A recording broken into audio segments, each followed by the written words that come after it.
동남구 곽성도원입니다. 저도 참 인사검증을 해본 적이 하면서 여러 가지 지적도 이제 받은 바 있습니다만, 이번에 민주당에서 이런 지적들을 그때 했기 때문에 이 잘못이 되풀이되지 않을 걸로 그렇게 기대했습니다만, 요즘 진행되는 이 인사검증을 보니까 참 반면교사가 되지 못했다 하는 이런 생각을 많이 하고 있습니다. 저는 후보자 역사관, 특히 지금 사이비 역사 추종자인지 여부가 연일 언론에 이제 보도된 바 있기 때문에 후보자 역사관 가운데 친일하고 관련된 내용, 또 문체부 장관의 경우는 문재인 정부의 공식 대변인이기 때문에 문재인 대통령의 친일과 관련된 이중적인 내용을 한번 질의해 보려고 합니다. 후보자가 국회 상임위에서 박근혜 정부의 역사교과서를 친일 식민사관으로의 회기라고 주장하면서 역사교과서 친일파 세탁용이라고 발언한 바도 있고, 친일파 동상 철거운동도 해온 적이 있습니다. 문재인 대통령은 지난 3.1절 맞아 친일과 독립의 역사를 똑똑하게 기억해 대한민국의 미래를 가리키는 나침반의 바늘을 바로잡아야 한다고 했고, 2017년 1월 17일 대한민국이 묻는다 출판기념 간담회에서 친일에서 반공으로 또는 산업화 세력으로 지역주의를 이용한 보수라는 이름으로 이것이 정말 위선적인 허위의 세력들이라고 하면서 산업화 세대와 보수 진영을 친일과 반공 세력으로 몰아붙여 낙인 찍은 바 있습니다. 이렇게 말씀하신 분들 역시 친일파를 도와준 세력이 아닌지 근거 자료를 한번 제시해 보려고 합니다. 2004년 8월 3일자 동아일보에 게재된 부일장학회 설립자 김지태 씨에 대한 기사입니다. 김지태는 1927년 동양척식 주식회사에 입사해서 4년간 근무했으며 퇴사 시 조선인들로부터 수탈한 2만 전답의 땅을 불화받았고, 이를 기반으로 35년 부산에 조선기지 주식회사를 설립, 일본의 전쟁 구수물자 시장의 확장에 힘입어 번창, 43년에는 일본인이 경영하던 조선주철공업 합자회사를 인수, 49년에는 적산기업이던 아사히 견직의 관리인을 맡기도 했다는 내용입니다. 이런 김지태에 대해서 친일 인명사전을 발간한 민족문제연구소 측에서는 일제시기 동양척식회사 하급 직원에 지나지 않았기 때문에 선정 기준에 포함되지 않습니다고 답변을 했습니다. 친일 인명사전에 등재되지 않았다는 것일 뿐 친일 행적은 인정하고 있습니다. 노무현 정부 때 민주당 의원이 대표 발의한 친일 반민족 행위 진상규명에 관한 특별법 원안을 보면은 동양척식 주식회사 직원 또는 재직한 것으로 되어 있던 것이 간부로 최종 정리되어 김지태 씨가 친일 인명사전에 등재되지 않은 것으로 알고 있습니다. 이러한 김지태를 누가 도와주었는지 자료를 한번 제시해 보겠습니다. 노무현 전 대통령은 중학교 시절 부일장학회 장학금 받았을 뿐 아니라 부산 상고에서도 장학금을 받았다고 하고 있고, 자서전 등에서도 존경심을 갖고 있다는 표현을 하고 있습니다. 그런데 김지태의 유족들은 82년 사망한 유산을 상속받는 과정에서 117억 규모의 상속세를 부과받았는데, 상속재산을 김지태가 생전에 법인에 정리하였다는 유서를 조작해 법원에 제출하거나 김지태 두 번째 부인이 정인으로 나서서 위정하는 방법으로 법원을 속여 상속세 부과처분 취소소송에서 승소합니다. 이 상속세 등 부과처분 취소소송을 노무현 변호사가 직접 수행하였습니다. 문재인 변호사도 동원되었습니다. 김지태 씨 유족들이 상속세에 이어 부과된 법인세 및 가산금 부과처분 취소소송을 맡아 승소하였습니다. 상속세 등 부과처분 취소소송의 문제점은 김지태 씨 유족들의 재산 싸움이 벌어져 유족들끼리 다투는 과정에 진실이 드러났습니다. 서울고등법원 판결에 의하면 당시 제출 판결의 근거가 된 유언정서는 김지태 씨가 죽은 후에 유족들이 상속세를 감면받기 위해서 임의로 작성한 것, 또 같은 판결에서 원고인 김지태의 후처가 집안을 살리기 위한 일이라는 부탁을 받고 위정한 사실이 인정된다고 판결했습니다. 김지태를 도와준 내용은 이 밖에도 더 있습니다. 노무현 전 대통령은 13대 국회 입성 후에 후인 88년 10월 부일장학회 부활에 대한 청원서를 국회에 제출하여 주었고, 2004년 3월 2일 친일 진상규명법이 국회 본회의를 통과하고 2005년 8월 29일 친일 인명사전 수록 예정자 명단이 발표되었는데, 김지태가 제외되자 유족들의 요구사항에 대해서 2007년 6월 6일 국무회의 석상에서 이 내용을 어떻게 이행했으면 좋을지 소송과 정부가 취할 조치의 근거에 대해 검토해달라고 발언한 바 있었습니다. 이에 대해 교육부는 장학회 설립허가 취소를 통해 국고에 환수하는 방안을 검토, 법무부는 김지태 유족이 소송을 내면 국가의 소유권을 적극 주장하지 않는 방식으로 돌려주는 방법을 검토한다고 했습니다.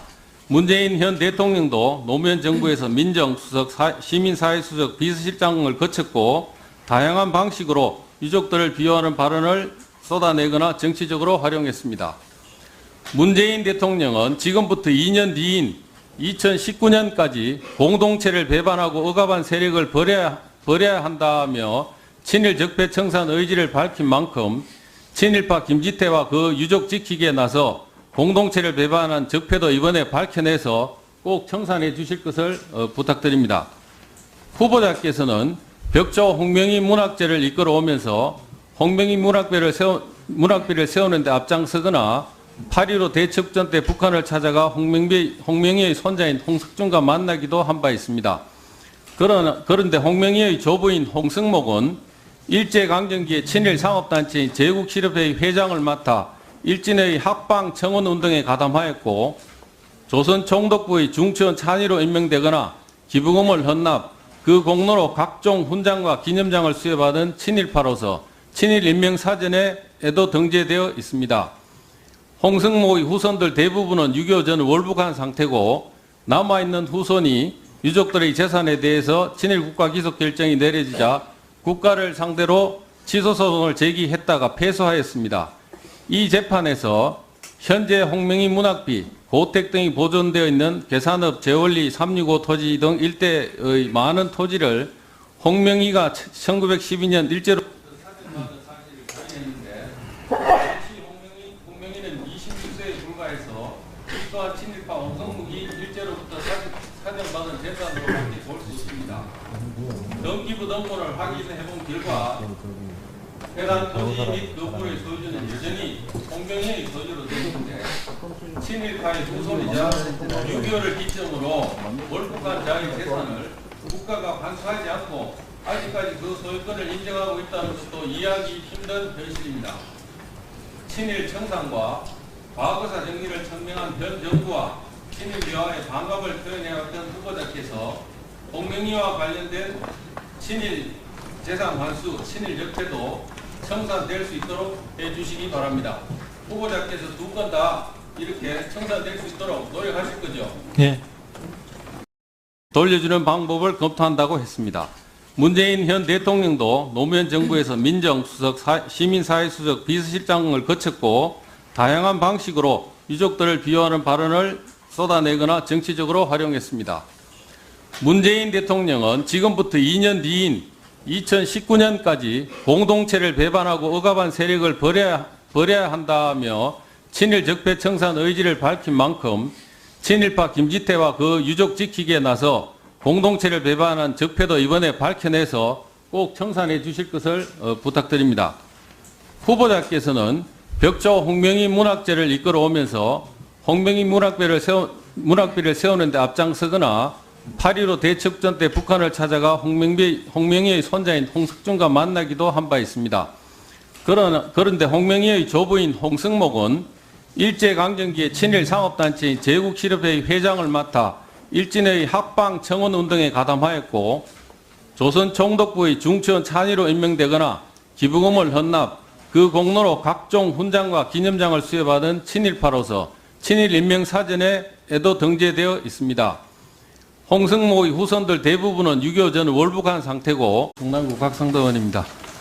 저도 참 인사검증을 해본 적이 하면서 여러 가지 지적도 이제 받은 바 있습니다만 이번에 민주당에서 이런 지적들을 그때 했기 때문에 이 잘못이 되풀이되지 않을 걸로 그렇게 기대했습니다만 요즘 진행되는 이 인사검증을 보니까 참 반면교사가 되지 못했다 하는 이런 생각을 많이 하고 있습니다. 저는 후보자 역사관 특히 그 지금 사이비 역사 추종자인지 여부가 연일 언론에 이제 보도된 바 있기 때문에 후보자 역사관 가운데 친일하고 관련된 내용 또 문체부 장관의 경우는 문재인 정부의 공식 대변인이기 때문에 문재인 대통령의 친일과 관련된 이중적인 내용을 한번 질의해 보려고 합니다. 후보자가 국회 상임위에서 박근혜 정부의 역사교과서를 친일 식민사관으로의 획이라고 주장하면서 역사교과서 친일파 세탁용이라고 발언한 바도 있고 친일파 동상 철거운동도 해온 적이 있습니다. 문재인 대통령은 지난 3.1절 맞아 친일과 독립의 역사를 똑똑하게 기억해 대한민국의 미래를 가리키는 나침반의 바늘을 바로잡아야 한다고 했고 2017년 1월 17일 대한민국이 묻는다 출판기념 간담회에서 친일에서 반공으로 또는 산업화 세력으로 지역주의를 이용한 보수라는 이름으로 이것이 정말 위선적인 허위의 세력들이라고 하면서 산업화 세대와 보수 진영을 친일과 반공 세력으로 몰아붙여 낙인 찍은 바 있습니다. 이렇게 말씀하신 분들 역시 친일파를 도와준 세력이 아닌지 근거 자료를 한번 제시해 보려고 합니다. 2004년 8월 3일자 동아일보에 게재된 부일장학회 설립자 김지태 씨에 대한 기사입니다.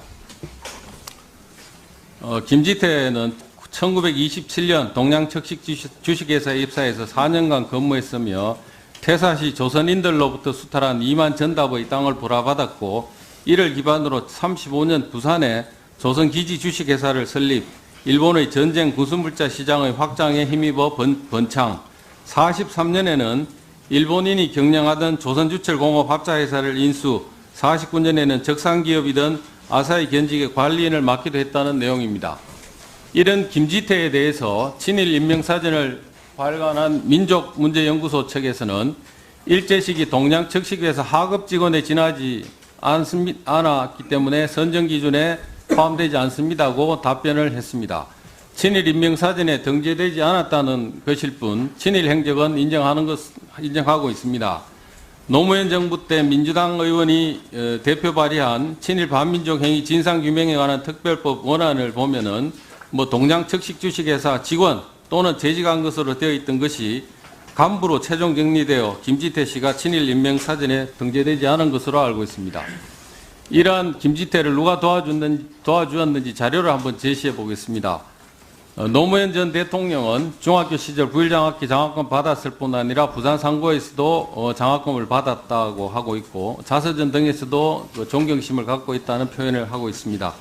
그런데 김지태의 유족들은 82년 사망한 유산을 상속받는 과정에서 117억 규모의 상속세를 부과받았는데 상속재산을 김지태가 생전에 법인에 정리하였다는 유서를 조작해 법원에 제출하거나 김지태 두 번째 부인이 정인으로 나서서 위정하는 방법으로 법원을 속여 상속세 부과처분 취소소송에서 승소합니다. 이 상속세 등 부과처분 취소소송을 노무현 변호사가 직접 수행하였습니다. 문재인 변호사도 동원되었습니다. 김지태 씨 유족들이 상속세에 이어 부과된 법인세 및 가산금 부과처분 취소소송을 맡아 승소하였습니다. 상속세 등 부과처분 취소소송의 문제점은 김지태 씨 유족들의 재산 싸움이 벌어져 유족들끼리 다투는 과정에 진실이 드러났습니다. 서울고등법원 판결에 의하면 당시 제출 판결의 근거가 된 유언정서는 김지태 씨가 죽은 후에 유족들이 상속세를 감면받기 위해서 임의로 작성한 것, 또 같은 판결에서 원고인 김지태의 후처가 집안을 살리기 위한 일이라는 부탁을 받고 위정한 사실이 인정된다고 판결했습니다. 김지태를 도와준 내용은 이 밖에도 더 있습니다.